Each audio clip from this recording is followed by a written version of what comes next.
Baik, bismillahirrahmanirrahim. Ibu-ibu, bapak-bapak, saudara-saudara pemirsa, alhamdulillah kita masih diberi kesempatan, usia panjang, kesehatan. Kita akan melanjutkan bahasan kita pada ayat 104. Episode yang lalu Allah berpesan tentang perlunya bertakwa sebenar-benar takwa. Jangan mati kecuali dalam keadaan Islam.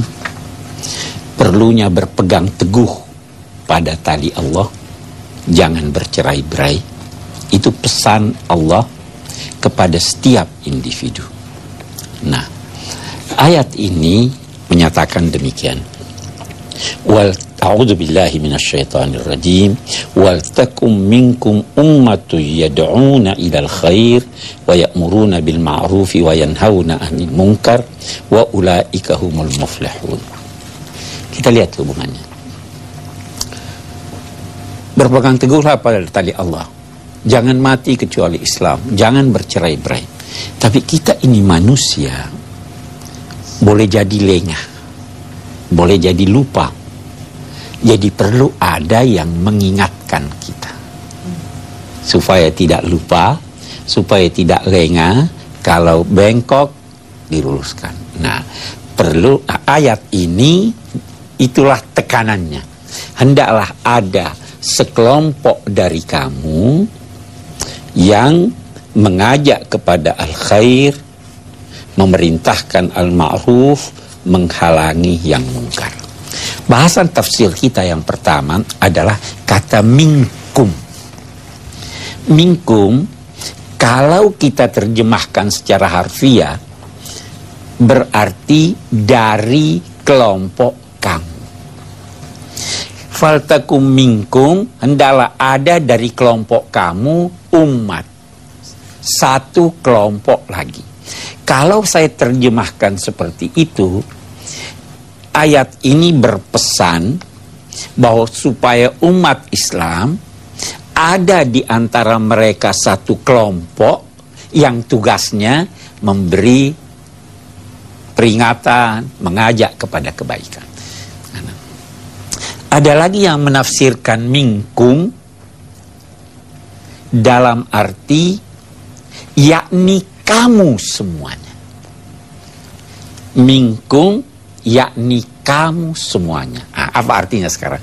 Hendaklah kamu semuanya menjadi kelompok yang menganjurkan kepada kebaikan, menganjurkan kepada ma'ruf, dan mencegah yang mungkar. Kalau yang pertama tadi, tidak semua kita masuk. Tapi kalau yang kedua ini, bapak masuk, ibu masuk, semua masuk. Karena dia artikan minkum dalam arti yakni kamu semua. Kalau yang pertama tadi, sebahagian dari kamu. Oke. Betapapun kita dapat kompromikan begini. Sebenarnya semua kita berkewajiban mengajak kepada kebajikan, memerintahkan yang ma'ruf dan lain-lain sebagainya. Hanya tentu saja masing-masing sesuai dengan kemampuannya. Ada yang mampu mengajar di sekolah, ada yang mampu mengajar di fakultas, ada yang mampu berbicara di depan umum, ada yang cuma mampu nasihati anaknya di rumah.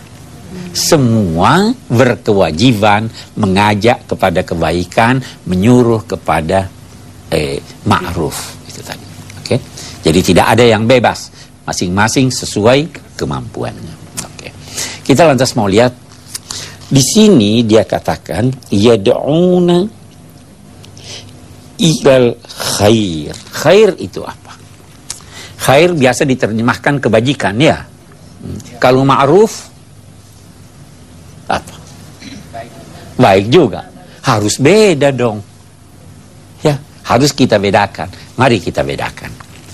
Khair itu oleh ulama-ulama tafsir dikatakan khair itu adalah nilai-nilai universal. Mari kita mengajak kepada nilai-nilai universal. Mari kita mengajak kepada nilai-nilai yang diajarkan Al-Quran. Apa itu misalnya nilai universal? Keadilan. Semua orang mau adil kan? Mari kita ajak kepada keadilan. Mari kita mengajak kepada penegakan hak asasi manusia. Mari kita mengajarkan, menegakkan hormat pada orang tua. Itu semua nilai-nilai yang semua kita sepakati diamanatkan oleh Al-Quran. Oke. Kalau ma'ruf dari segi bahasa berarti yang dikenal. Boleh jadi ada sesuatu yang dikenal di masyarakat ini tidak dikenal di masyarakat sana. Karena itu ma'ruf itu adalah hal-hal yang dikenal, yang telah menjadi budaya suatu masyarakat selama budaya itu tidak bertentangan dengan al-khair. Saya beri contoh. Hormat pada orang tua wajib. Ya.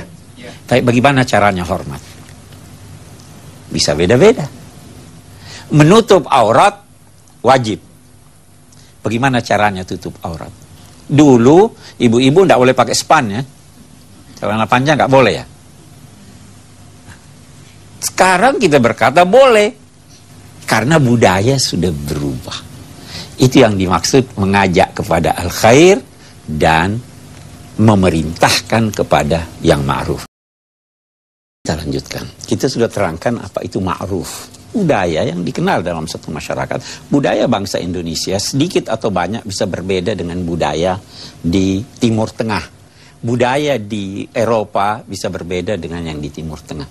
Nah, selama budaya itu tidak bertentangan dengan al-khair, nilai-nilai yang diamanatkan Al-Quran, maka boleh-boleh saja.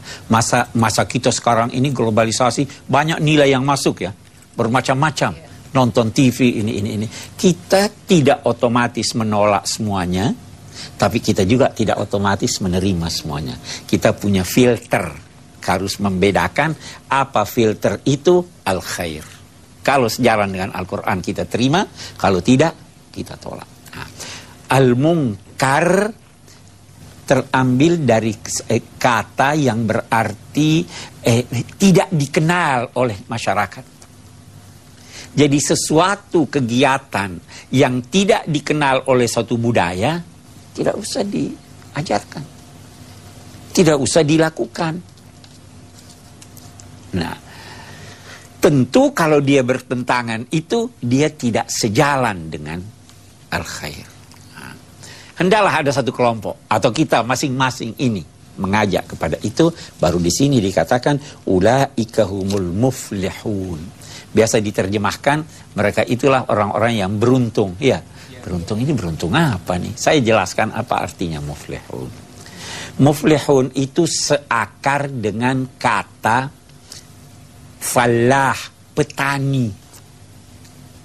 Petani itu bagaimana? Menanam benih, ya. Oke. Kalau benihnya tomat yang dia tanam, yang tumbuh apel. Tomat juga. Kalau begitu petani menanam hasilnya seperti apa yang dia harapkan. Ya. Ulaika humul muflihun, orang-orang itulah yang akan berhasil memperoleh apa yang diharapkan. Jadi bukan kemenangan itu terlalu umum. Nah, orang yang berdakwah ini diibaratkan seakar dengan orang yang menanam benih. Orang menanam benih harus pandai-pandai menyirami benihnya. Harus pandai-pandai memilih ini cuaca sekarang bagaimana nih, apa yang cocok untuk ditanam. Jangan setiap saat menanam, bagus. Jangan setiap saat menanam. Jangan juga menanam benih yang tidak sesuai dengan tanah, musim, dan cuaca. Harus begitu. Tidak selalu kita harus kritik orang ini. Ada tempatnya kritik. Tidak selalu kita harus lemah lembut. Ada tempatnya lemah lembut. Harus disesuaikan dengan kondisi sosial. Itulah orang yang berdakwah dengan baik.